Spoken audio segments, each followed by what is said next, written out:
Yo, what's going on, guys? Welcome back to another video comparison. And so in today's video comparison, we're going to be taking a look at the Samsung Galaxy A14 5G, and we're also going to be taking a look at the Moto G Stylus 2023 4G. But if you're brand new to the channel, I truly appreciate you for coming through if you're new. But if you're already a part of the crew, salute. So right here I have both of these devices, the A14 on my right and the Moto G Stylus 2023 on my left, and we're going to get into these phones. But first I wanted to go ahead and talk about what comes inside of each box.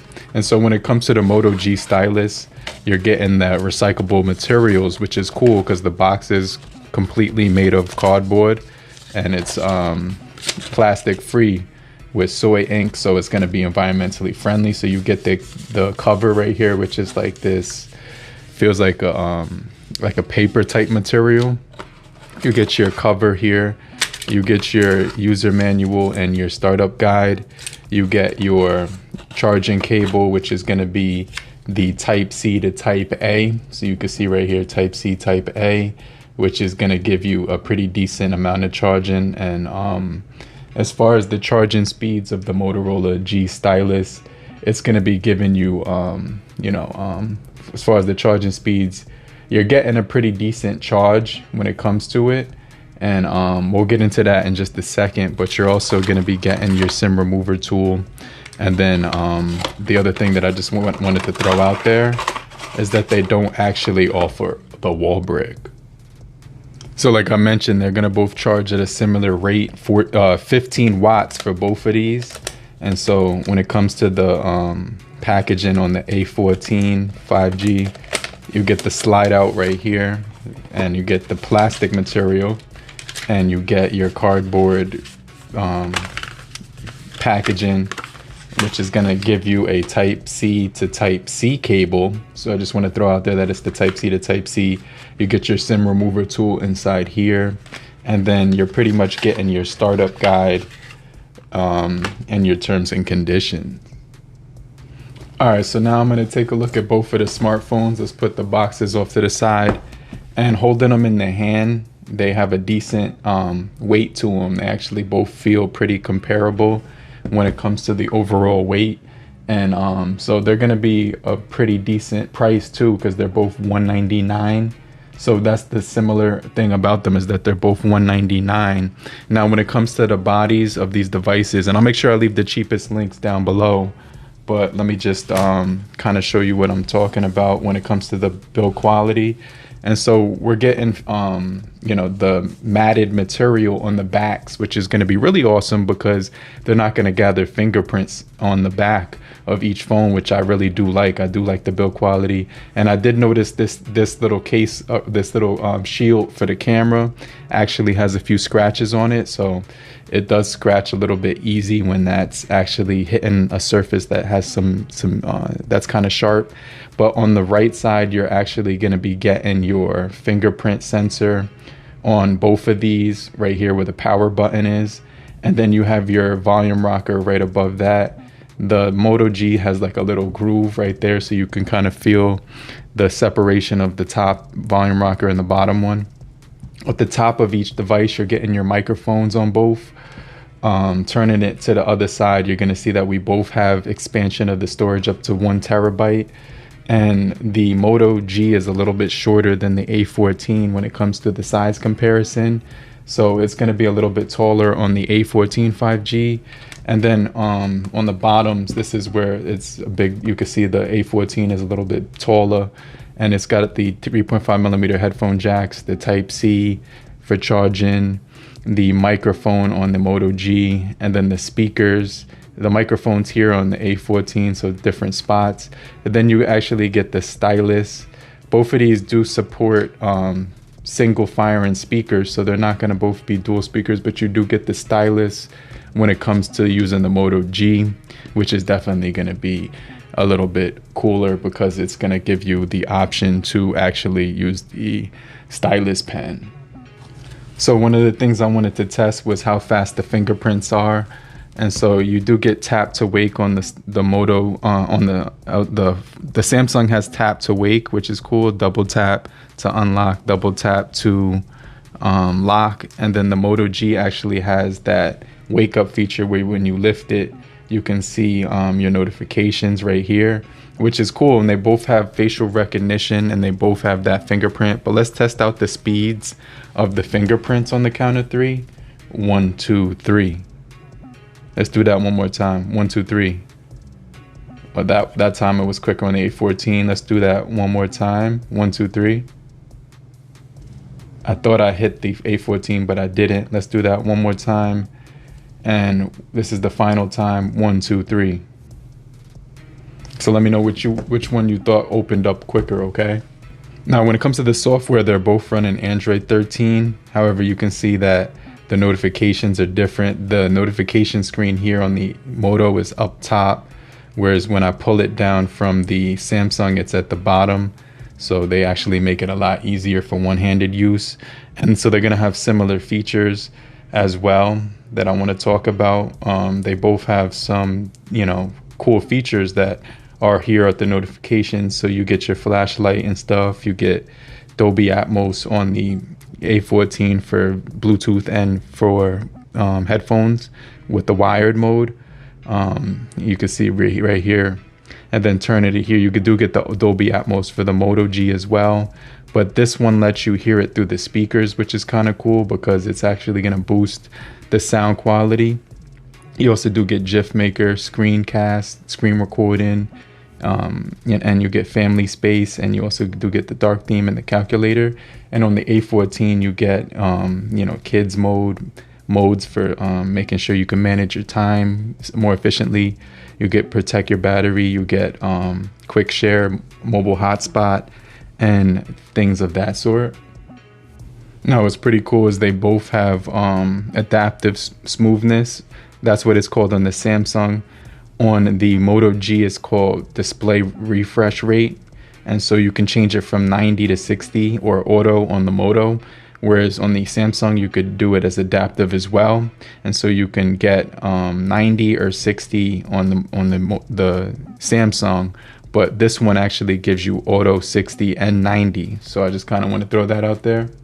Now the Samsung is going to actually be 202 grams of weight and the Motorola is actually 195. But when it comes to the specs of the displays, both of these have really good, decent specs when it comes to the displays. So let's do a quick comparison of the video that you're going to be getting on both of these devices. And so they're both going to be at full brightness right now. And let me show you what I mean. They're both cranked up to full brightness. And so let's go into the resolution and change that to the highest resolution. Basically at the top, you can change the quality and you could hit advanced. And so we get 1440 on the Samsung, and we get 1080p on the Motorola. So as far as the comparison of the displays, it's going to be a much more a noticeable difference when it comes to the punchiness of the overall display on the Samsung. It just looks a lot brighter. It stands out a little bit more because it's actually 1080 by 2400 with 405 pixels per inch, which means it's brighter and more pixel dense. And then on the Motorola, it's 720 by 1600 with 200 pixels per inch. So it's like a medium density display versus a very high density display, even though they're both being offered at the same price point. And then you get a TFT LCD IPS display, which is on the Samsung, and a LCD IPS display on the Motorola. So this is what you would kind of see when you're looking at both of the displays. And so what I'm actually going to do is clear out all the apps on both of these devices and do a speed test. Okay, so right now I have Spotify, Amazon, AliExpress, Twitter, and the Bible app. And so in the Play Store, so let's do the Amazon app at the count of 3, 1, 2, 3. And that's going to go to the Samsung Galaxy A14. Let's try Spotify 1, 2, 3.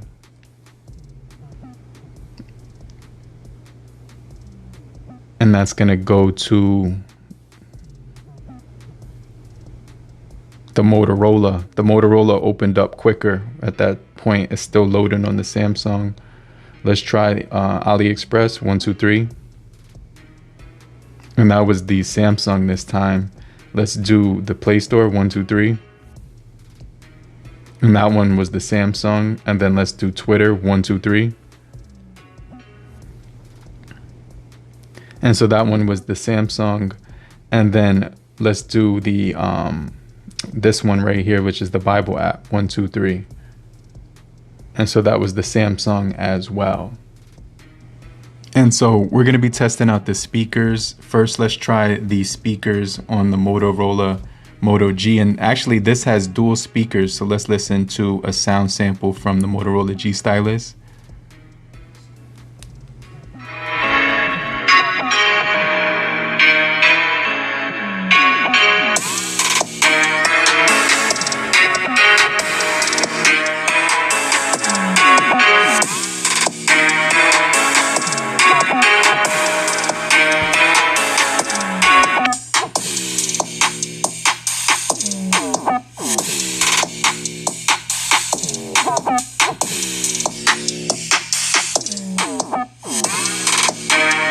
All right, that sounded very good on the Moto G Stylus. Let's try the A14.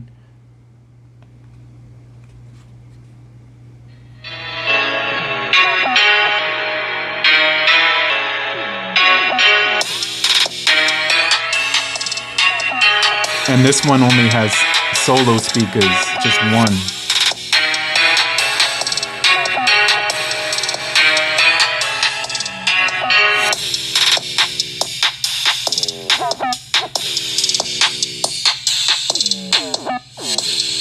And so to summarize the listening experience, it's definitely going to go to the Moto G because it just sounds crispier with the dual speakers. And you can notice that we do have a punch hole cutout on the Moto G versus a teardrop cutout at the top of the Samsung Galaxy A14.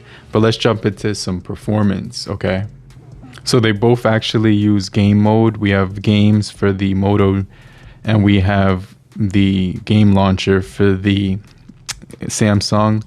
And so they both give you optimization and stuff like that. So let's test out the A14 first. So the A14 has the MediaTek Dimensity 700. And when I go into the graphics, we actually get ultra and smooth graphics on here, which is actually pretty cool. We also have 64 gigabytes of storage, 4 gigabytes of RAM. And this actually feels extremely smooth when I'm gaming on here. That's the first thing I noticed.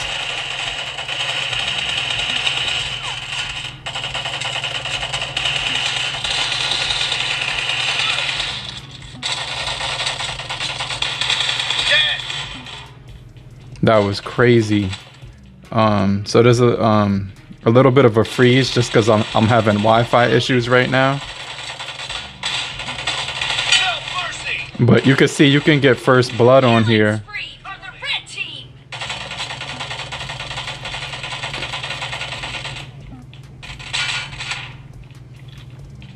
And it feels really smooth on the A14. So I just want to throw it out there that it's going to be an awesome game experience with this device if you pick it up and you're actually looking to play some high quality games on here. And so I'm using the Moto G, and this one is going to have the the MediaTek Helio G85. And when I go into graphics right here, it's actually running on ultra and smooth. So let me show you the graphics on this one. And this one has a nice decent speed to it. Let me just get back into game mode right here.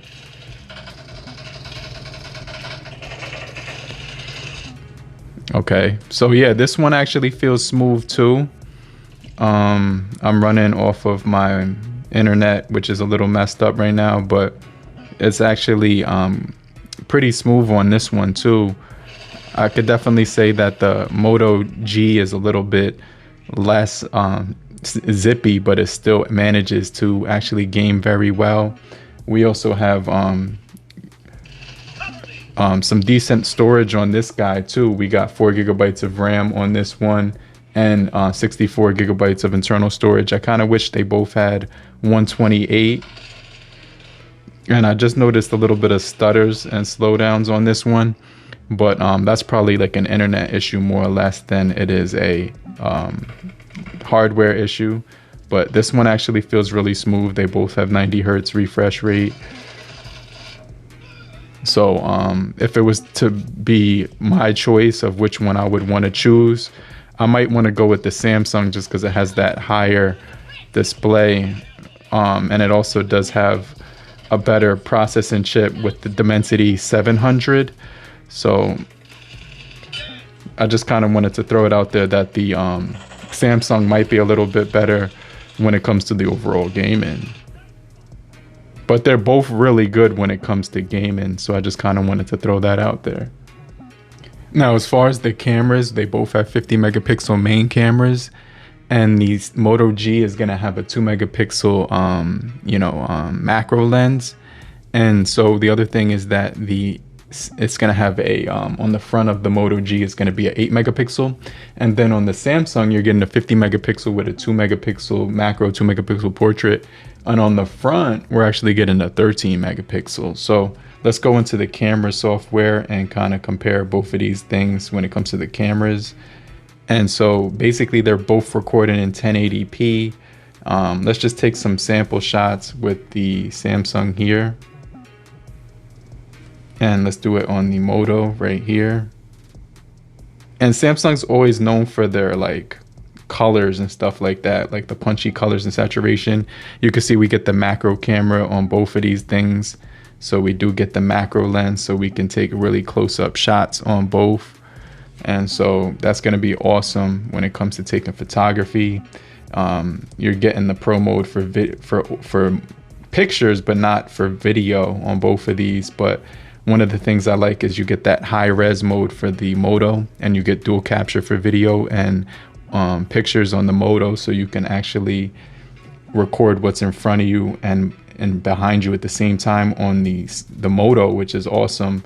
They don't have that type of technology on the Samsung right here, so I just want to throw that out there. But they both have slow motion and night modes as well, which is going to be helpful when you're taking photography outside.